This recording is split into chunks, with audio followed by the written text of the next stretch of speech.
Hello board gamers and welcome back to Not Board Gaming. I'm your host, I'm Mark, and in this really special video for the end of 2020, and what a 2020 it's been, I'm going to be looking at the top 15 solo games that I played in 2020. Now I just want to caveat a couple of things in this. First of all, if you watched my video from last year, and there's the link, you will know that my number one game is Kingdom Death Monster, which sits right there. I don't think Kingdom Death Monster is ever not going to be my number one game. So this is the top 15 solo games I played in 2020, not including Kingdom Death Monster, because that will always almost stand apart from the hobby on its own. Also, I do want to mention that this is the top 15 solo games that I played in 2020, and not necessarily the top 2020 releases or solo releases. So this kind of covers a lot of things, some older games and some new releases as well. And finally, they're generally big box experiences as well. There are lots of great smaller box games out there, like Solar Storm, like the Tiny Epic games, like Triplock and like Black Sonata and Maquis. All great games, but I generally concentrate on here for some of the bigger box games experiences, although there is one which is not quite a big box game experience, but it's not quite a small box game experience. You'll get to see that as we go through the top 15. So without much further ado, let's jump into my top 15 list of solo games I played in 2020. But first, we'll look at some honourable mentions.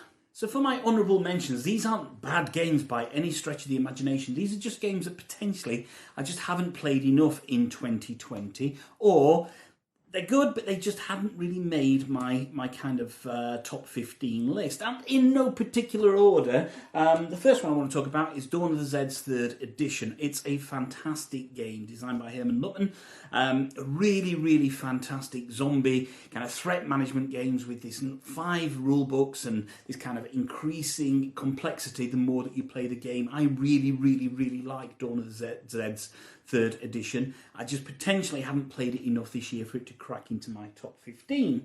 Tekhenu by Board and Dice, and this great kind of Daniel Tascini, David Turchi game. I really enjoyed that, and if you checked out my review, you will see that I really enjoyed that. It hasn't quite cracked the top 15, but if I'd gone to the top 20, Tekhenu would definitely have been in there. I prefer it to Teotihuacan. On Mars by Vital Lacerda. Look, I think I could almost say every single Vital Lacerda game, other than one which is in my top 15. This year I played On Mars, I played The Gallerist, I played Escape Plan, I played CO2.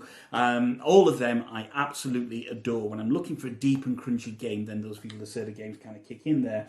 Cerebria by Mindclash Games, absolutely fantastic. Again, haven't quite played it enough. And Tricerion, which was in my top 10 list last year. I don't think I've played once this year. I do love that game. I just haven't played it enough this year to warrant space in my kind of top 10.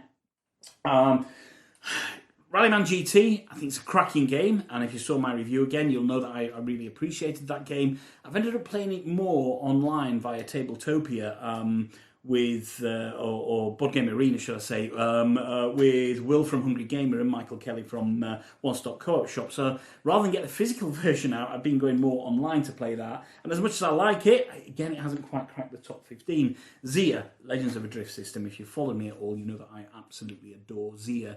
But I think I've only played it once this year and don't think it's fair. As much as I love that game with the Embers of a Forsaken Star expansion, as much as I love it, it hasn't quite cracked my top 15.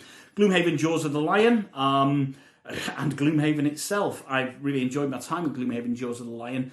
I've run a little bit into a dry patch though at the moment. I can't find myself motivated to kind of finish the campaign. It's a great game. Look, if you're thinking about getting Gloomhaven, get Jaws of the Lion first, because it teaches you everything you need to know about Gloomhaven before you kind of move into there. Another couple here are a couple of Awakened Realms ones. One which featured very much in my top 10 for last year, and that was Tainted Grail. I didn't really play Tainted Grail at all this year. Like most people, I got a little bit kind of ground down by the grind as I played it a little bit kind of back into last year and then into this year. And it's only in this Christmas break that I picked Tainted Grail up again. I've house ruled a few things about the menhirs, so it gets rid of some of the grind, and I'm really enjoying my adventure in there. Etherfields, big release back end of this year. Huge release back end of this year, and if you saw my review on Etherfields, you'll know my thoughts. They've changed a little bit since then. I'm about 22 hours into Etherfields right now, and I've kind of had enough for the time being. I've got no desire to get it back out onto the table. It's not a bad game. Plenty of people are absolutely loving Etherfields, and there's a really good game inside the box of Etherfields. I just haven't quite managed to, keep the enthusiasm going for that. I will get it back to the table at some point, but there's a reason it's not there on kind of my top 10 list, or top 15 list. Another one, and this is because I've only got it in the last couple of weeks, and this is Aliens, Another Glorious Day in the Core. I'm getting to grips with that, but I'm playing it quite a bit, and I'm really enjoying it. I will have a review kind of early in the new year for Aliens, Another Glorious Day in the Core. The rules are a little bit messy. The game board can get a little bit congested, but I'm having a lot of fun playing that. There are some other notable mentions as well. I kind of want to single out Black Orchestra, which is just this fantastic kind of game where you try and defy Hitler. I've got Post-Human Saga sent to me by Mighty Boards for a review for an upcoming Kickstarter they've got next year. I haven't played it enough yet, but I'm enjoying the time I've spent there. Mechs vs. Minions, fantastic game, really good production values, one of the highest production values I've seen on games so far. But I've got a feeling it plays better with more players. There is a way to play it solo. I've got a feeling it plays better with more players. Forgotten Waters, I played it with 4 other people, had a tremendous amount of fun. Playing it solo becomes more of an experience than a game. It's still enjoyable, but yeah. And the other one I want to mention is Freedom, the Underground Railroad. Look, it's a game about slavery and about how slaves were kind of moving or trying to escape the slavery in the South. It's a really educational game, but I can understand that its subject matter means it's not for everybody. So that's kind of the honourable mentions for this year. There's nothing wrong with those games, and there's some other games I've played which are absolutely fantastic. But now let's jump into the top 15 list. So what's at number 15? So at number 15, we have Lost Ruins of Arnak by CGE, that's Czech Games Edition. It's a kind of worker placement deck building game where you're going in search of ancient artifacts. Look, a lot of people are really absolutely digging this game. It's in a lot of people's top 10, if not top 5s of the year. For me, I've played it about half a dozen times. I think it does everything it needs to do very, very well.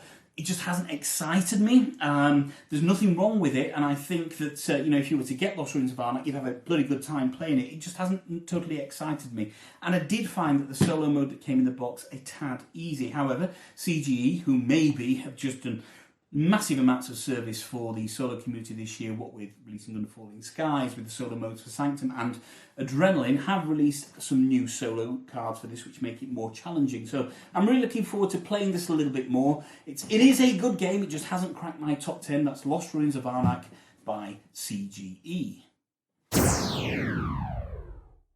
At number 14 for me is a Vital Lacerda game, and it is possibly my most played Vital Lacerda game I've got this year, and I say I kind of stacked up on Vital Lacerda games, and that game is Vinos, the Deluxe Edition, the 2016 edition, which of course allows you to play solo, by Eagle Griffin Games. Look, not only is the component quality absolutely out of this world for Vinos, the gameplay is absolutely first rate. I have zero interest in wine whatsoever, but I find myself getting Vinos out to the table quite often. It provides a really good challenge for me as a worker placement game. It is Vital Lacerda. You have a certain amount of intelligence in the bot, unlike, say, the Gallerist for solo, which is like a blocking mechanism.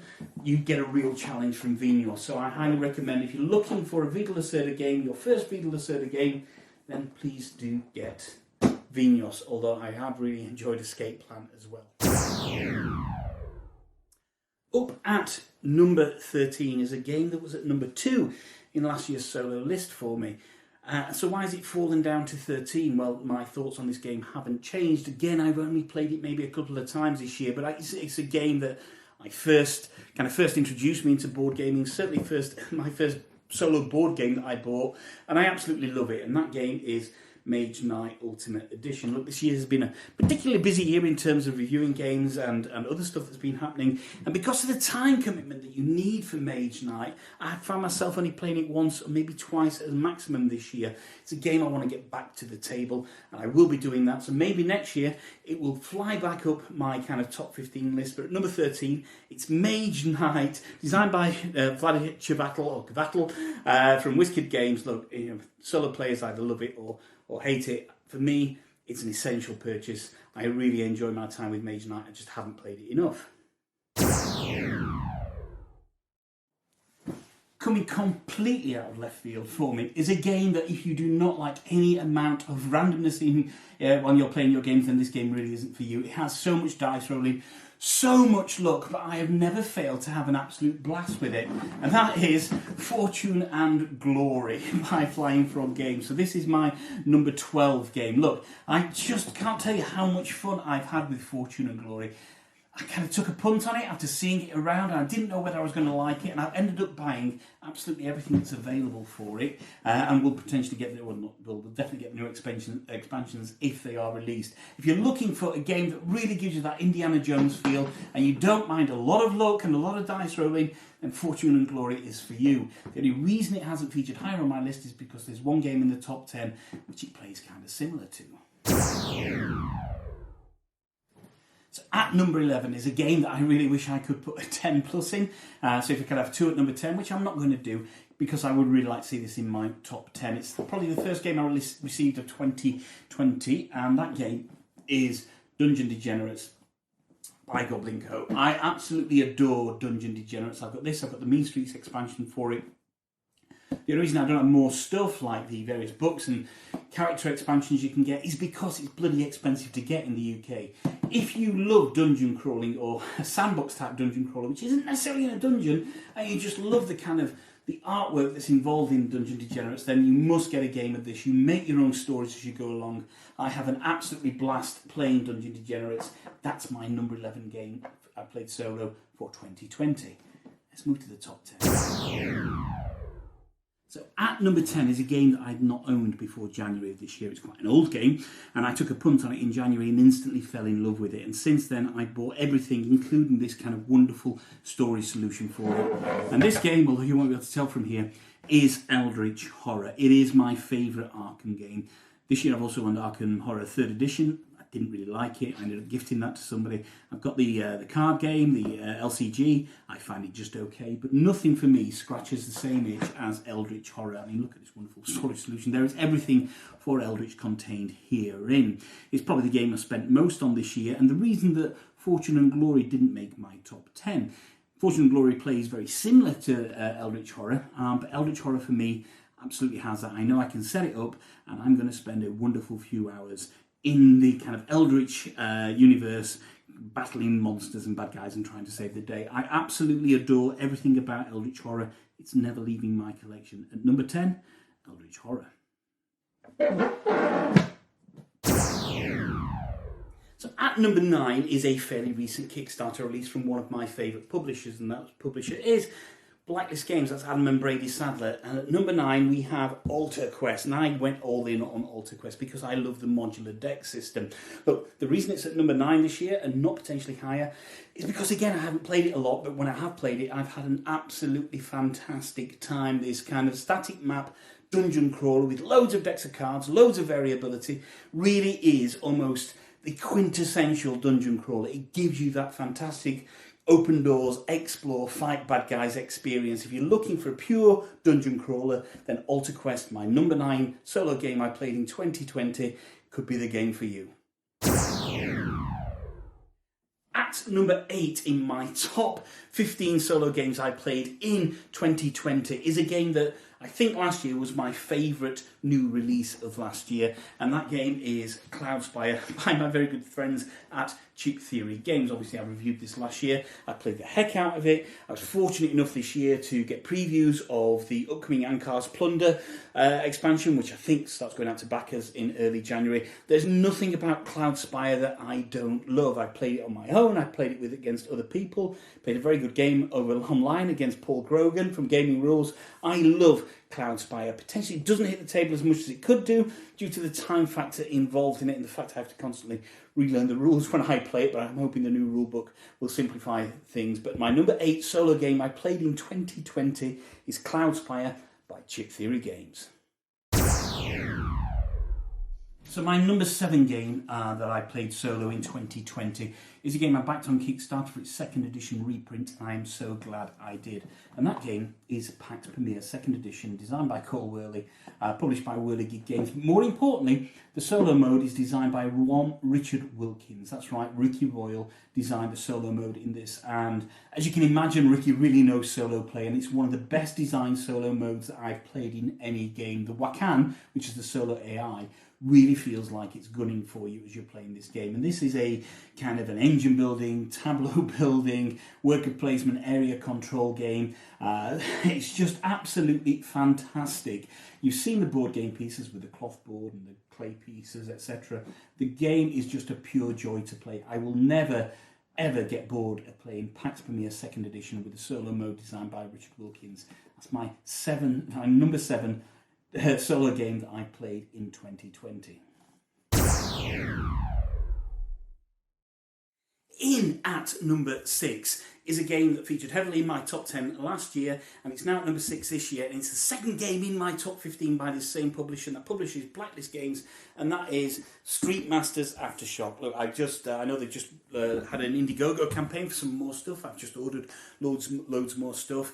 I think for me, and I know for some people it doesn't quite work that way, Street Masters is the epitome of the modular deck system game. I love everything about this. The fact that it's relatively quick to set up. I can play a game. I can play all the variants of the game. I know how to handle all the decks as well. And therefore, it's an utter joy. It's a beer and pretzels game. It's an arcade blast. There is nothing about Street Masters that I don't like. And I'm so glad I've got everything for Street Masters so far, and more coming with the Indiegogo campaign that's just finished. So at number 6 for me is the perfect modular deck system game. That's Street Masters Aftershock by Blacklist Games.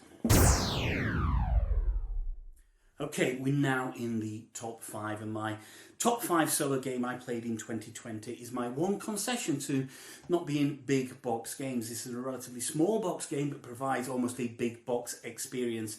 My number 5 solo game for 2020 is Under Falling Skies by Czech Games Edition. Look, if you are a solo gamer or you're interested in solo gaming, this is the new benchmark as an entry-level game, and so much more for solo gamers. If you haven't got this in your collection, go and spend the 20 quid or so and get this in your collection. Not only is the game on its own, if you were just to play the vanilla version of the game, an absolute joy to play, so easy to learn with so much replayability, but there's a full-on campaign in this £20 box as well. I know I've said it before, I've said it in my videos, it's been parodied in Hungry Gamers videos about this. Under Falling Skies is an essential purchase for every solo gamer, given the price point, given the amount of playability and the components in here. That's my number 5 solo game for 2020, Under Falling Skies by Czech Games Edition. At number 4 is a game that I was promised a review copy for, and after a couple of emails, the trail went dead. So I ended up going out and buying the game myself, because this year they released an expansion which made this well-loved game soloable, and that game is Root, a game of woodland might and magic. For a solo game, you must have the Clockwork expansion, which is initially a kind of a fan-made AI, which then they put into full production as an expansion. And that creates some really wonderful kind of AI mechanisms for some of the factions that you get in Root. So if you are going to play it solo, then you have to get the base game plus at least the Clockwork expansion. I've ended up buying absolutely everything for Root. It's a wonderful, wonderful dudes on a map coin game where you are trying to usurp the other factions to trying to get maximum kind of points on your game and win the game. It is an utter joy to play with the Clockwork expansion. Slightly disappointing in the Clockwork expansion is that there are a couple of errata on one of the player boards, in the rules, and on one of the player boards for the Electric Eerie. That's easily remedied with some files online and make it easy to play. But Root, from out of nowhere, for a game that maybe, because I was promised a review copy that never came through, I could have rated harsher, but I absolutely adore Root. If you're looking for a challenge for a solo player, go out and get Root with the Clockwork expansion. You will absolutely love this game. So at number 3 for me is a game that was my number 3 game last year. It hasn't changed this year, and if you know me at all on the forums, or you follow me on Facebook, or you've watched any of my videos, you know that I absolutely adore Nemesis by Awaken Realms, designed by Adam Kwapinski. This is my number 3 solo game I played in 2020, and I think it was my number 3 solo game I played in 2019 as well. For me, there is nothing wrong with Nemesis. It scratches every itch I'm looking for. I'm a huge Alien fan, and this is Alien in a box, basically. I like the kind of tension it brings. I like the fact that it's very difficult to win, but nothing less than enjoyable. And of course, since kind of reviewing this game, I've become kind of friends with Adam Kwapinski, the designer. We've spoken quite a few times. I interviewed him when Nemesis Lockdown came to Kickstarter. He set up the preview for me to do for Frostpunk, which is his game which is coming next year from Glass Cannon Studios, obviously very successfully funded on Kickstarter a little bit earlier this year. I absolutely adore Nemesis. I can't wait to get Lockdown next year. But my number 3 game, which is never leaving my collection, and I know it doesn't work for some people, but it absolutely works for me, is Nemesis by Awaken Realms, designed by Adam Kwapinski. Phew. Okay, almost there now. So now we're down to my number 2 in my top 15 solo games I played in 2020. Now, this game kind of came out of left field for me. I didn't know much about it. I missed the Kickstarter. Managed to get a copy at retail. I think I was really fortunate because it's not freely available at retail yet. But I only had it about 5 or 6 weeks, and I haven't really stopped playing it. I've already called this as my number 1 solo release for 2020. It is the solo release I've played more than any other game in 2020. Not only have I called it as my favourite solo release, it's been called by others such as Mike DeLucio as well as their favourite release. And that game is Dwellings of Elder Vale by Breaking Games, designed by Luke Lorre. Look, this is just an exceptional game. The only reason it's not my number 1 solo game I've played in 2020 is because when you see what number 1 is, you will understand my love for that particular game. However, this is my top solo release for 2020. I can't think of much wrong with this. From a solo perspective, it is a kind of worker placement, tableau building, engine building, resource management, tile laying, monster fighting, combat game, dice rolling. It's got everything going for it, and it all works absolutely sublimely. The solo mode in the Ghosts of Elder Vale provide an absolute wonderful challenge for this, and the various kind of 16 factions you can play with as well really provide a large element of replayability in this game. I absolutely adore Dwellings of Elder Vale. It is my number 1 solo release game for 2020, and it's my number 2 solo game I played in 2020. That's Dwellings of Elder Vale, designed by Breaking Games, and published by Breaking Games and designed by Luke Lorre. Right, let's find out what my number 1 solo game is. So here it is, my number 1 solo game I've played in 2020. If you know anything about me in this channel whatsoever, then you'll know that I really do love this game and love this company as well. This year we saw the release of the Splice and Dice content, we saw the Lab Rats, we saw the Gearlock Child, we got the promos that have come out, and of course we have the Trove Chest as well. The game that is my number 1 solo game I've played in 2020 is of course Too Many Bones by Chip Theory Games. I absolutely adore every single bit of this game. There is nothing in this game that I don't love. It is a pure joy to play. Once you get the rules down, and yes, the rules can be slightly complex for some people when you initially go in there, you have this wonderful, wonderful RPG, dice building adventure. You've got the quality of the components, you've got the stories that you get to tell, you've got this ever-expanding list of kind of content that comes out for it. It's a real rabbit hole. Once you get into Too Many Bones and you enjoy the game, then you will get more and more. So I've got Too Many Bones, I've got Undertow, I've got Age of Tyranny, I've got 40 Days in Daylore, I've got Splice and Dice, I've got all the Gearlocks, I've got absolutely everything that you can get for Too Many Bones, and it's still not enough. And at the moment, it's all wrapped in the wonderful Trove Chest, which was delivered to backers earlier this year. My number 1 solo game by potentially my favourite publishing company in the world is Too Many Bones by Chip Theory Games. Chip Theory, thank you once again for everything you've done for my channel this year and all the help that you've given, and for designing and producing such wonderful games. Of course, you know, we also have Cloudspire, which appeared in my list. We have Triplock. We've got Burn Cycle. If you saw my Kickstarter preview kind of a couple of months ago, then you'll be very excited about Burn Cycle as well. There is so much coming from Chip Theory next year, with the re-release of obviously Hoplomachus, which I've got, and the re-release of Hoplomachus coming next year as well. There is so much going on, but you know, for me, the eternal kind of top Chip Theory games for me is Too Many Bones. Just a wonderful, wonderful game, and rightly deserving of my #1 solo game I played in 2020. And there we have it. That's my top 15 solo games I played in 2020. There are loads and loads of other games I played that didn't quite make the list. Didn't make honourable mentions. Doesn't mean they are bad games. I just didn't have time to fit them all in. Things like A Feast for Odin, such a wonderful game. Hoplomachus by Chip Theory, such a fantastic game. Cerebria by Mindclass Games, I might have mentioned that one. Things like Gears of War, which I managed to find as a bit of a grail game, but utterly brilliant. So many great solo experiences out there. So make sure that you not only check out this list, but loads of other lists as well, because somewhere amongst all these lists there will be games for you. So thank you all very much for joining me on this wonderful year of 2020, and what a strange and bizarre year it has been. Let's hope that for everybody that 2021 is a far better year. In terms of gaming, it's been absolutely great, and I'm so looking forward to what 2021 has got to offer.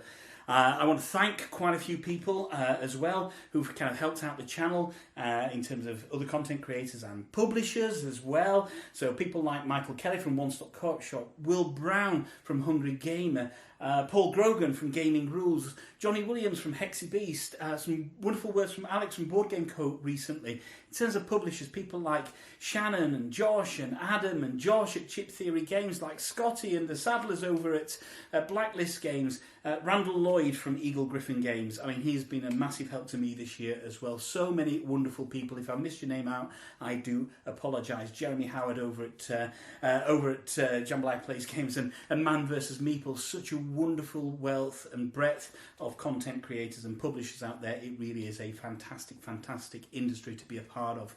Obviously, coming very shortly, well, I've got a copy of Kanban EV. My pledge comes shortly for Kanban EV, hoping to get that. I've got the Anachrony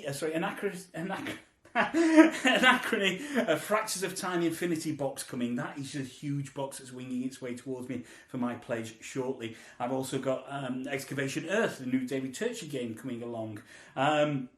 And then coming up in the new year, we have a raft of Kickstarters that have funded, that I've been part of in terms of previews, that will deliver. We have Petrichor with the Cows expansion, such a beautiful, lovely game. We have, of course, Burn Cycle from my very good friends at Chip Theory Games. I've shown you guys the tabletop simulator version of that. I've got a physical copy of the prototype, which I'm not going to show. That's just for me to play with now, but I love Burn Cycle. Dire Alliance, of course, from Blacklist Games. We have Endless Winter Paleo Americans from Fantasia Games, with the solo mode designed by Drake Villarreal. Really is a great name to be watching from a solo perspective in 2021. And of course, the big one is Frostpunk from Adam Kopinski and Glass Cannon Games, coming out a little bit, obviously well into 2021. From what I played so far on the TTS, I've got a feeling it could really rank up there as my favourite 2021 release, but who knows. So thank you very much for joining me on this journey through my favourite solo games I've played in 2020. My name's Mark. The channel is Not Board Gaming.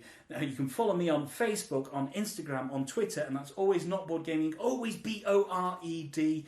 Thank you for everybody that subbed to me, for everybody that's interacted with me on the forums. Really couldn't do this without the help and support of all you guys. So here's wishing you all an absolutely wonderful 2021. Let's hope it's a better year than 2020. Have some happy gaming. Don't forget to like and subscribe to the channel. And one final thought.